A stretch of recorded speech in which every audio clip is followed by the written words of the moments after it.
Hello, good morning. তো তোমরা কে কে pizza লাভার আছো তাড়াতাড়ি সবাই চলে এসো, এই ভিডিওটা আজকে তোমাদের জন্য। তো দেখো, কাল সন্ধেবেলা আমরা পিৎজা আনিয়েছিলাম ডমিনোজ থেকে। তো পিৎজা খেতে আমি, আমার মেয়ে, আমরা দুজনেই খুব ভালোবাসি। আর সেটা যদি গরম গরম হয় তাহলে তো কোনো কথাই নেই। তো আজকে একটুখানি হতাশই হয়েছিলাম, কারণ তোমাদের জানাচ্ছি, তো এখন যখন আমি ভয়েস ওভার দিচ্ছি এখনই আমার দেখে জিভে জল আসছে। তো দেখো, এখানে একটা পিৎজা অর্ডার করেছিলাম, এটা তো ঠিকই আছে।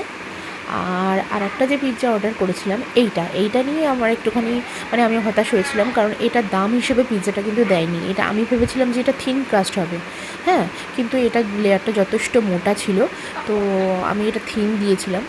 তো ওটাই একটুখানি, কিন্তু টেস্টটা কিন্তু অসাধারণ ছিল, টেস্ট নিয়ে কোনো কথা হবে না। তাই ওই টেস্টটা যেহেতু ভালো ছিল সেহেতু হতাশাটা কেটে গেছে। আর এটা এমনি নর্মাল দিয়েছিলাম, চিজ কর্ন পিৎজা। তো সন্ধ্যাবেলা আমাদের সন্ধ্যেটা পুরো জমে গেছে এই পিৎজা পার্টি করে। তো এবার দেখো, আমি উপর থেকে চিলি ফ্লেক্স, অরিগানো সব উপর থেকে ছড়িয়ে দেবো, কারণ এই কাজগুলো বেশিরভাগ আমাকেই করতে হয়। ওরা সবাই বসে থাকবে আর একদম রেডি করে দেবো, তখন সবাই খাবে। তো সেইগুলো আমি করছিলাম, যেগুলো আমার কাজ সেগুলো তো করতেই হবে। আর যত তাড়াতাড়ি করবো তত তাড়াতাড়ি খেতে পারবো, তাই তাড়াতাড়ি করছিলাম। দেখো, আমার ছেলেও কিন্তু পাশ থেকে চিৎকার করছিল। আমি ওটা মিউট করে দিয়েছি বলে ওটা বোঝা যাচ্ছে না, ও খাবে আর কি, ও খাওয়ার জন্য হয়ে গেছিলো।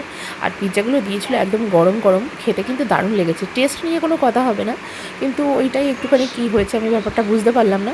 যাই হোক, নেক্সট টাইম একটুখানি খেয়াল রাখবো অর্ডার করার সময়। দেখো, তোমাদেরকে একটা ভেঙে আমি দেখাচ্ছি কেমন। তো ডমিনোজের পিৎজা খেতে কার কার ভালো লাগে অবশ্যই কিন্তু কমেন্ট করে জানাবে আমাকে।